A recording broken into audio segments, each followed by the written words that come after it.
Got it. Now, before I start my speech, I'd like to ask you a quick question. How many of you are the firstborn in your family? A quick raise of hands. Amazing. Really nice, isn't it? You know, I've always thought that being the firstborn in an Indian family is pretty much the big thing. Except the pieces that are falling are these expectations and responsibilities. And it's up to you to put them in this empty box that is your life. And right from the beginning, I was a pro at it. Closing your doors at night? Check. Being a straight student? Check. Doing the laundry? Check. Whatever was thrown at me, I handled it like a pro. For example, driving a car. Oops. What will I do with this? Maybe I can put it there? Nope. Here. I think we have a problem. Even though God gave me the nerves of Lewis Hamilton, God gave me study skills. But I couldn't live like that. My dentistry was so flat, so perfect, except for this one giant block. I had to hammer it down and make things flat again. One day, during my vacation, I hop onto the driver's seat with my family. Which is when I realized that I haven't touched the steering wheel since I got my license last year. So things started off a bit bumpy. But then, contrary to popular belief, my parents were actually really supportive. They gave me instructions like a live commentary TV. Go straight, speed bump. But then came my ultimate fear. A bike coming from the opposite direction. Super fast, right at me. I stumble, I panic, I keep holding the steering wheel, and I stall. I tried to restart the car, but the car was like, nah, I'm good, I'm gonna just stay here.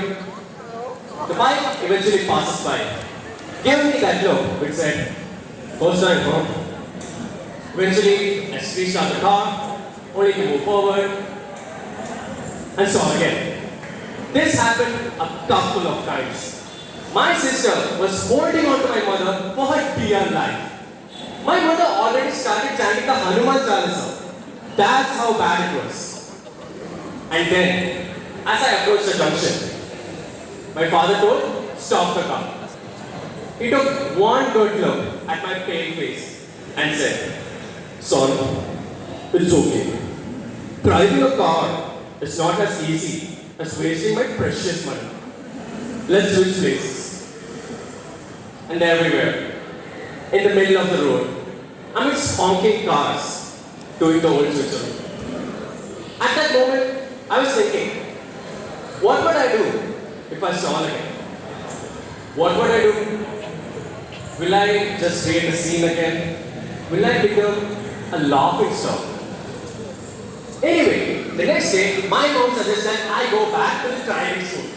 Quick show of hands. How many of you have been to the driving school before? And have actually learned something? I know, right? Now imagine going a second time. Anyway, as much as I hated it, I went for it. We started off with simulator sessions, which were pretty much like video games without the fun. But then, we moved on to a real car.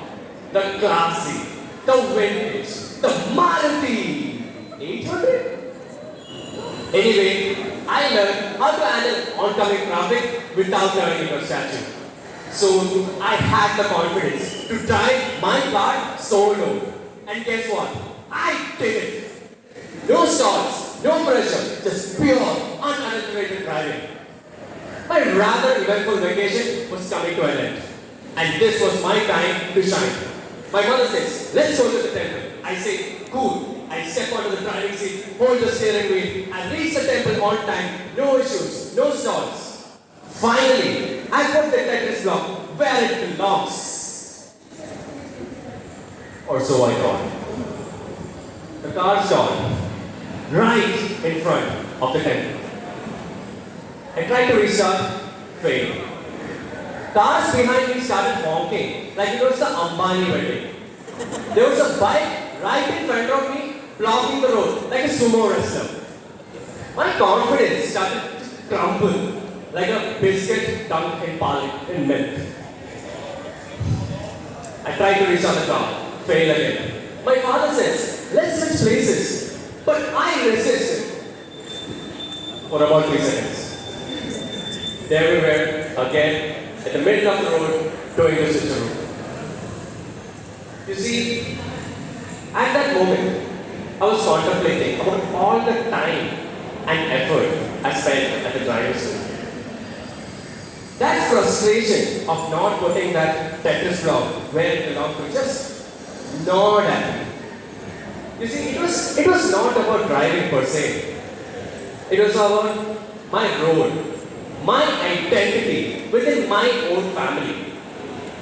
Every time I stalled, it was a reminder of my shortcomings.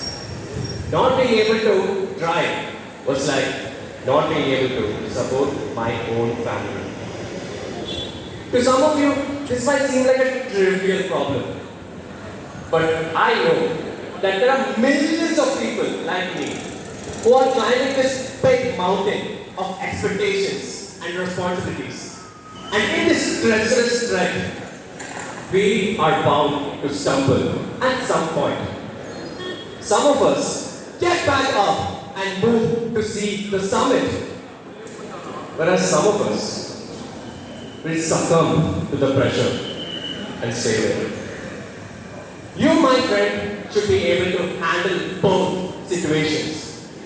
Because at the end of the day, life is not full of victories as much as life is not full of failures. When life presents you with failure, embrace it, learn from it, and move forward. You can't keep the Tetris block like you envisioned. For me, that Tetris block was driving. For you, it might be something entirely different. But remember, at the end of the day, Tetris is just a lame old game that no one plays anymore. Thank you.